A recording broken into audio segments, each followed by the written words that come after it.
todos nós e aplicar o dinheiro público onde deve ser usado, certo? Portanto, o dinheiro que vem para a saúde está aí para todo mundo ver, todos os PSFs funcionando. Eu estou certo ou estou errado? Tem algum aqui, tem algum funcionário público que está com seu salário atrasado?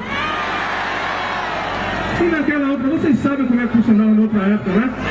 Então como é que é? Cassação não vai votar mais em político corrupto. Meus vereadores aí, a todos vocês, um abraço muito forte. Eu quero desejar uma sorte muito grande para cada um de vocês, porque eu sei que vocês estão aí ou aqui juntamente conosco para ajudar cada um de vocês, certo? Não votem naqueles outros não, sabe por quê, pessoal? Se você compartilha com mentiroso, você também é mentiroso. E quem foi que mentiu em 2008 que você não era candidato? Onde quer que a gente andava, ele não é candidato. E eles diziam que o Maluco estava doido, que tinha que ir pro CAPES.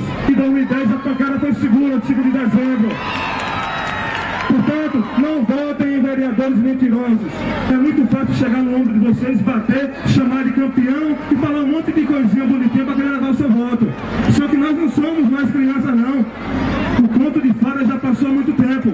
Cassação está decidido. É 55 na cabeça e no coração.